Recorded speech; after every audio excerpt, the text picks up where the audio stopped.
To our channel self study 2.2.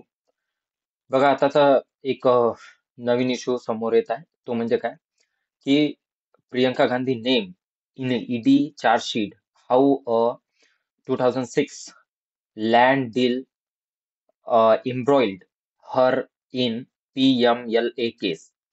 बघा simple एक हे आहे की ईडीने एक चार्जशीट जारी केलेली आहे प्रियंका गांधीच्या विरोधात की 2006 मध्ये त्यांच्या लँड डीलशी संबंधित काही एक केस पुढे आलेली आहे आणि त्याच्या विरुद्ध त्याची चार्जशीट जारी करणं म्हणजे त्यांना अटक नाही झाली पण चार्जशीट जारी केलेली आहे. बघा मिंटने ही न्यूज पब्लिश केलेली आहे. याच्यामध्ये आपल्याला बघावं लागेल काय आहे तर. बघा या केसमध्ये ना कॅरेक्टर 3 आहे. 3 कॅरेक्टर कोणते कोणते? एक तर आहे प्रियंका गांधी, जे तुम्ही सर्वच ओळखता, प्रियंका गांधी वडेरा, आणि त्यांचे पती रॉबर्ट वडेरा.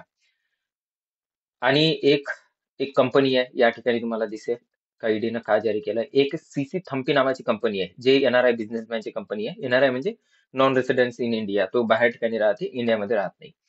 एक संजय भंडारी आहे. तीनही पैलू तुम्हाला समजले असेल की एक एच एल पहावा नावाची कंपनी आहे. त्या कंपनीनं हरियाणामध्ये काय केलेलं आहे, लँड दिल्लीच्या बाजूनच हरियाणामध्ये लँड विकत घेऊन दिलेली आहे. प्रियंका गांधी म्हणजे रॉबर्ट वडेराला सुद्धा दिलेली आहे आणि जे ही कंपनी आहे सीसी थम्पी हिला सुद्धा दिलेली आहे. दोघांनाही काय केलेलं आहे, लँड परचेस करून दिलेली आहे. आणि जे हे संजय भंडारी आहे, हे संजय भंडारीचं काय आहे की संजय भंडारी हे यांच्यावर खूप साऱ्या केसेस आहे. हे यांच्यावर आरोप सुद्धा आहे, म्हणजे आर्म डीलर आहे असे आरोप सुद्धा आहे यांच्यावर. आणि सीसी थम्पी यांनी संजय भंडारीला भारतातून युके मध्ये, आता ती युके मध्ये राहते, युके मध्ये पळण्यासाठी मदत केलेली आहे असं सुद्धा त्यांच्यावर आरोप होता. तर हे सगळे ईडीची कारवाई त्यांच्यावर, प्रियंका गांधीवर सध्या तरी चालू आहे. पुढे जर पाहायचं झालं तर एक आपल्याला दिसून येते, ते म्हणजे काय एक केस होती 2006 ची केस आहे. ते म्हणजे प्रॉपर्टीशी संबंधित केस आहे. बघा या ठिकाणी तुम्हाला दिसून येईल की 2006 मध्ये या ठिकाणी दिसून येईल की एप्रिल 2006 मध्ये जे प्रॉपर्टी सोल्ड केलेली होती प्रियंका गांधी वड्राला, जे प्रॉपर्टी भेटलेली होती है ना, एच एल पहावाकडून, या एजंट कडून, तर तितकी रक्कम सुद्धा पे करण्यात आलेली नाही असं सुद्धा त्यांच्यावर आरोप आहे. तर ह्या सगळ्या गोष्टीसाठी ईडीने केलं. बघा हा एक बेसिक मुद्दा आहे का ईडी आहे. बट ईडी सध्याच्या टायमाला खूप चर्चेमध्ये आहे. तर ईडीची बेसिक माहिती आपल्याला माहित असणं इम्पॉर्टंट आहे. तर आपण ईडीची माहिती बघू, देन मग बघा एक्झामच्या पर्स्पेक्टिव्हनं आपल्याला जर पाहायचं झालं तर या ठिकाणी मी विकिपीडियाची साईट ओपन केलेली आहे. याच्यावर आपल्याला दिसून येते ईडीचा मतलब म्हणजे जो हे आहे ते आहे डायरेक्टरेट ऑफ इन्फोर्समेंट. ईडीची जी स्थापना आहे, बघा क्वेश्चन आपल्याला कुठं कुठं बनन, कसे कसे बनन, इतकंच मी सांगतोय, जास्त सांगत नाही आणि जास्त तुम्हाला लक्षात सुद्धा ठेवायचं नाहीये. ठीक आहे. जर आपण पाहिलं तर काय दिसतंय आपल्याला, it is a domestic law enforcement agency, economic intelligence agency responsible for the enforcing economic law and fighting economic crimes in India.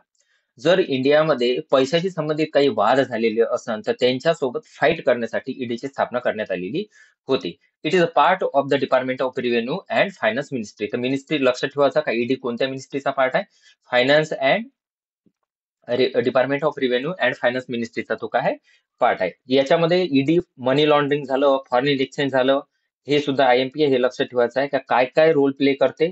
तर त्यांना राईट्स आहे की मनी लॉन्ड्रिंग म्हणजे काळा पैसा इकडला तिकडे फिरवणं, ते मनी लॉन्ड्रिंग. आणि फॉरेन एक्सचेंज म्हणजे पैशांचे आदान प्रदान करणं, याच्याशी संबंधित जे काही वाद होते ते सुद्धा ते सॉल्व्ह करते.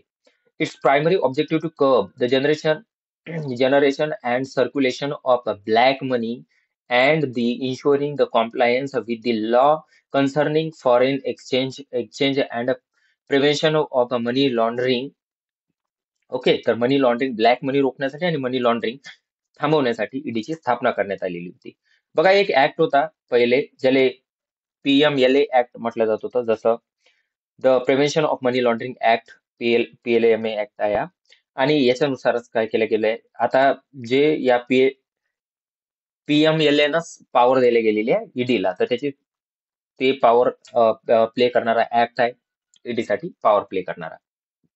सोबतच मनी लॉन्ड्रिंग ऍक्ट 2002 दोन तर पॉवर करतेच, बट दुसरं फॉरेन एक्सचेंज मॅनेजमेंट ऍक्ट 1999 हे सुद्धा, आणि फगेटिव्ह इकॉनॉमिक ऑफेंडर्स ऍक्ट 2018, हे तीनही ऍक्ट लक्षात ठेवायचे आहे. कारण ईडीची प्रायमरी ऑब्जेक्टिव्ह काय आहे स्थापन करण्याचा, तर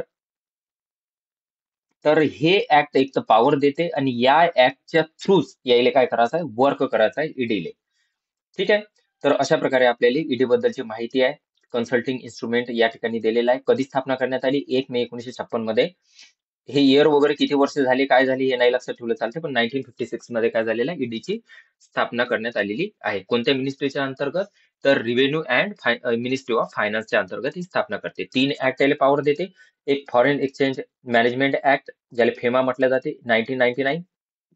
prevention of money laundering act 2002, and fugitive economic offenders act 2018. तर हे 3 ऍक्ट काय करते, याले पॉवर देते. याचे अध्यक्ष कोण?